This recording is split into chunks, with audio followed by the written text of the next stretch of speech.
एक गांव में एक पुरानी हवेली थी। पूरा गांव जानता था कि वो एक श्रापित हवेली है। उस हवेली में एक चुड़ैल का साया था।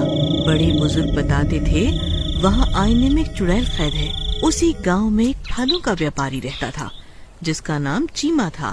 वो बहुत लालची था। उसके बागान में एक लड़की काम करती थी। ए रानी, आज तू काम पर देरी से क्यों आई? तेरा ये रोज रोज का हो गया है। इस महीने में तेरी तनख्वाह काटूंगा। नहीं नहीं मालिक, ऐसा मत कहिए। मेरी माँ बहुत बीमार है। मैं उसी को दवाई दिलाने पास के अस्पताल गई थी। आगे से मैं ध्यान रखूंगी। क्या मैंने ठेका लिया है तेरी माँ का? तनख्वाह कटेगी मतलब कटेगी। मैं कोई समाज सेवा नहीं कर रहा। मालिक रहम, अगर आप तनख्वाह काट लेंगे तो मैं अपनी माँ और छोटे भाई का भरण पोषण कैसे करूँगी? चीमा अपने यहाँ काम करने वाले मजदूरों का खूब शोषण करता था। फिर चीमा शाम होने पर रानी से बोलता है, ए रानी, इधर आ। ये फलों की टोकरी उठा और जल्दी से पास के गांव की फल मंडी के सेठ के यहाँ पहुँचा के आ।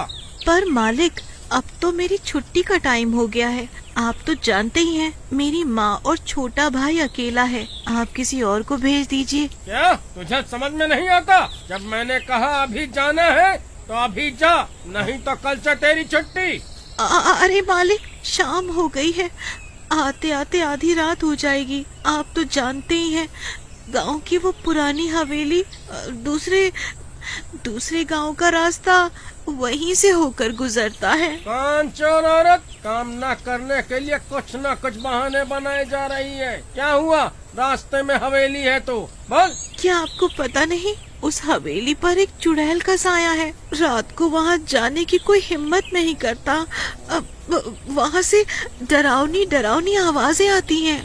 इन फालतू बातों पे मैं विश्वास नहीं करता। अब तू जल्दी से वो फलों का टोकरा उठा और दूसरे गांव की ओर निकल जा। फिर रानी वहाँ से निकल जाती है। हाय, आज तो मैं मर गई। ये कहाँ फंस गई? हे ईश्वर, मेरी रक्षा करना।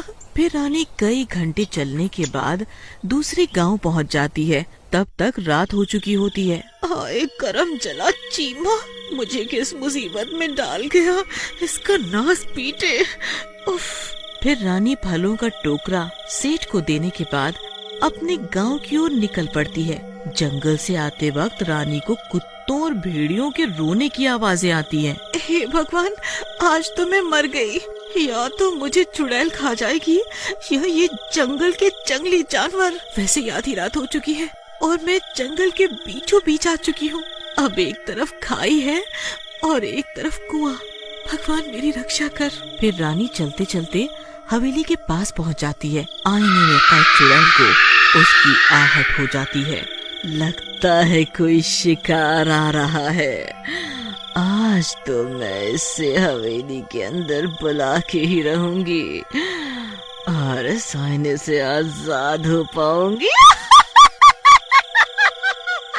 वो चुड़ैल बहुत जादुई और ताकतवर होती है। वो जान जाती है कि रानी जंगली जानवरों से डर रही है। मिल गई तरकीब इसे अंदर बुलाने की। जैसे ही रानी हवेली के गेट के सामने पहुंचती है, वो चुड़ैल अपनी जादुई शक्तियों से जंगली कुत्तों का वहाँ होने का भ्रम पैदा कर देती है। तेज तेज कुत्तों के रोने की आवाजें आने लगती है। रानी को ऐसा लगता है ये कुत्ते मेरी और मुझे काटने आ रहे हैं। भागो भागो रे भागो, अपनी जान बचा के भागो। हाय मर गई, हाय मर गई। आज तो ये कुत्ते तो मुझे जिंदा ही चबा जाएंगे। हाय मर गई आज तो। फिर रानी को कुछ नहीं समझ आता। अपनी जान बचाने के लिए वो सीधी हवेली में जा घुसती है। जैसे ही वो हवेली में घुसती है, हवेली का दरवाजा खुद ब खुद बंद हो जाता है। रानी के होश उड़ जाते हैं। हाय भगवान, ये मैंने क्या किया? मैंने तो खुद ही अपनी मौत को दावत दे दी। आज कई सालों बाद इस हवेली में कोई आया है। आज तो मुझे इस आईने से मुक्ति मिलेगी। तभी वहाँ एकदम शांति हो जाती है और जिस कमरे में आईना होता है जिसमें चुड़ैल कैद होती है, उसमें से तेज रोशनी आने लगती है। लगता है हवेली की चुड़ैल को पता लग चुका है कि मैं यहाँ आ गई हूँ। अब तो वो मुझे जिंदा नहीं छोड़ेगी। अब तो ईश्वर तू ही रक्षा कर मेरी।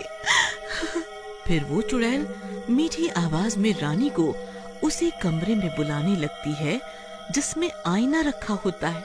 रानी, ए रानी, रानी, सुनो रानी, इधर आओ, इस कमरे में आओ रानी, आ जाओ रानी, आ जा रानी। चुड़ैल जी, मैं तो यहाँ गलती से आ गई।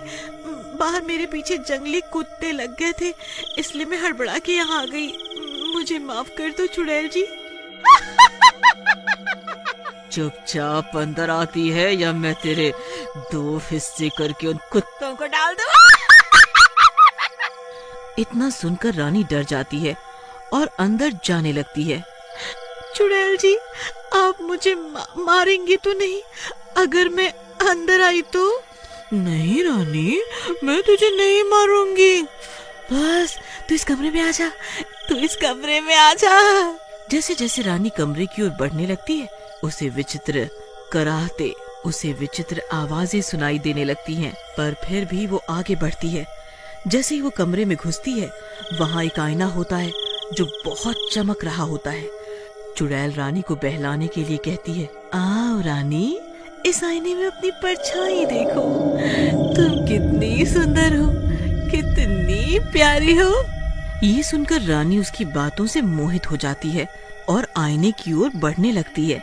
जैसे ही वो शीशे में देखती है, चुड़ैल आजाद हो जाती है और रानी को अपने वश में कर लेती है। रानी की आंखें लाल हो जाती हैं और वो जोर जोर से हंसने लगती है। आज मैं आजाद हूँ, अब मैं पूरी दुनिया पर राज करूंगी। फिर रानी वहाँ से निकल के अपने गांव लौट जाती है और अपने घर जाके सो जाती है। फिर अगली सुबह आ गई महारानी, आज फिर लेट। आज क्या बहाना है? बोलो बोलो, अब कुछ बोलेगी भी महारानी या ऐसे ही भूत बन कर खड़ी रहेगी? इतना सुन के रानी को गुस्सा आ जाता है और उसके अंदर की चुड़ैल जाग जाती है। वो चुड़ैल के रूप में बदल जाती है। ये देखकर सभी की आंखें फटी की फटी रह जाती हैं। चीमा हक्का बक्का हो जाता है और हकलाने लगता है। कौन? मैंने कुछ नहीं किया, मुझे माफ कर दो, मुझे माफ कर दो। तूने मुझे गुस्सा दिलाया है, सबसे पहले मैं तुझे सबक सिखाऊंगी। तू गरीब मजदूरों को बहुत परेशान करता है। फिर वो चुड़ैल चीमा को पेड़ से उल्टा टांग देती है। ये सब चीमा की पत्नी पुष्पा देख लेती है। उसके पैरों के नीचे से जमीन निकल जाती है। उसे अपनी आंखों पर यकीन नहीं होता। फिर पुष्पा चीमा को बचाने के लिए आगे दौड़ पड़ती है, पर उनकी पड़ोसन उसे रोक लेती है। हाँ, सुनो पुष्पा बहन, वो एक चुड़ैल है, उसका मुकाबला ऐसे नहीं किया जा सकता।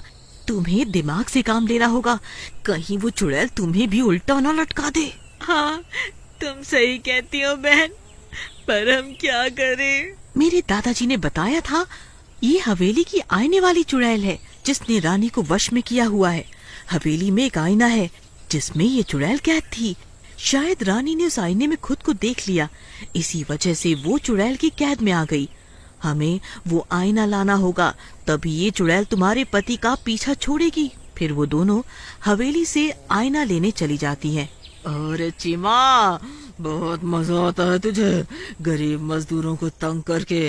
आज मैं तुझे जिंदा चबा जाऊंगी। अरे मर गया रे, मुझे अपनी गलती का एहसास हो गया है। तभी चीमा की पत्नी और मधु वो आईना लेके आ जाते हैं। तभी मधु को एक तरकीब सूझती है। चुड़ैल जी, आप तो इतनी सुंदर हैं, अगर आप इस मोटे चीमा को खाएंगी तो खुद भी इसकी तरह बदसूरत हो जाएंगी। मैंने तो कई 100 सालों से खुद को देखा ही नहीं। आपको अगर यकीन नहीं होता तो आप खुद ही देख लीजिए। जैसे ही चुड़ैल खुद को उसमें निहारती है, वो फिर से आईने में कैद हो जाती है और रानी उसके चंगुल से बाहर आ जाती है। ये तुमने सही नहीं किया। मैं एक दिन बतला लूंगी।